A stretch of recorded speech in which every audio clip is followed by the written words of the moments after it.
Chapter 1. He turned his head. Tried to turn it anyway. There was a thought, for a moment at least, that he would look over to one side and Gretchen would be lying next to him. Or Maggie. Or maybe even a small part of him hoped it would be Amanda, and while he was wishing he sent up a secret hope for all three. Except it wasn't.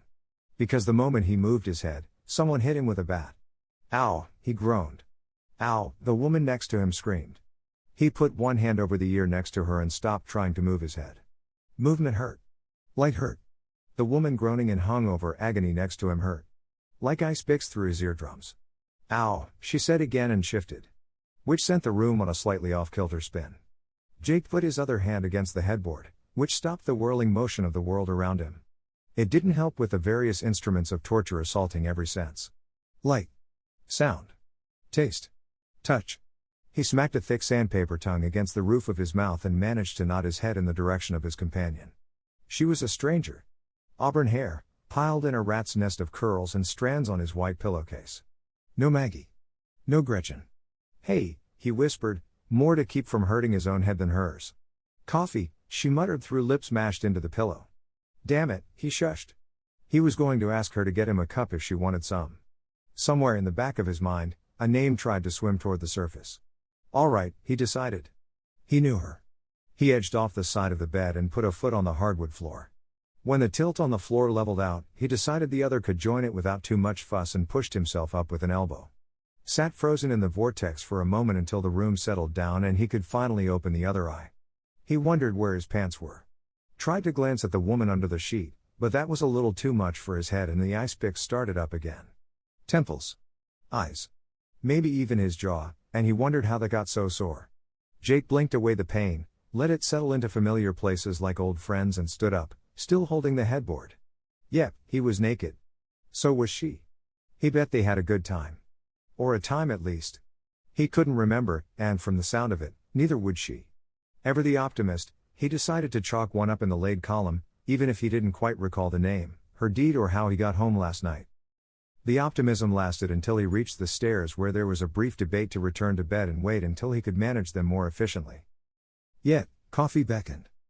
He used the handrail more than he would have liked to admit and made the landing at the bottom glad that no one was watching him from either direction. Foals taking their first steps had more grace. The march to the kitchen took less time than to navigate the stairs, and in a few moments he had the coffee pot going. It was only through routine and repetition that he managed that feat, but he wasn't about to share that information. The aroma of fresh brew tickled into the glass pot, and the scent of it started working magic.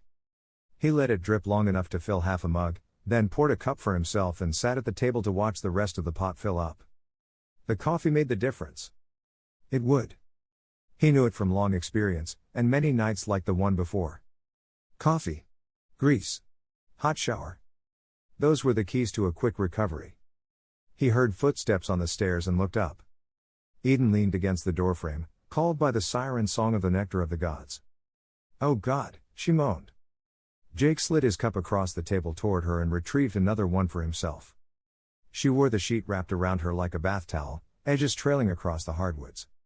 He managed to fill his new cup and top off the one for her as she stumbled into the other chair. They drank in silence, letting the warm ebon liquid course through their veins.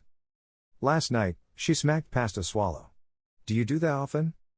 Jake picked around the edges of his memory to play with the recall, but only got fleeting images of neon signs, amber liquid, lots of laughter and then skin. "Bring beautiful DEA agents home with me?" "Just once or twice." She sniffed her coffee, sipped it and sniffed it again. "This isn't hair of the dog?" Jake looked hurt. "My own special blend. Used to gas station battery acid," she said. "You'll spoil me." "You'll get used to it," he said without thinking. His mind was on a shower and what he might have in the fridge to chase off the rest of the way he was feeling. Water and food and then a trip to town where he would start the party all over again. "I told you I'm leaving, remember?" He stared at her a moment, working on a recall to see if she had told him and he could remember. He failed on both, but smiled despite it. "You know how to throw a last hurrah," she toasted him with an empty mug. He took it as a request for a refill and obliged. "I'm going to take a shower," he carried his cup toward the stairs. "And then I'll make us breakfast before you go." She smiled a secret smile and pushed up from the table.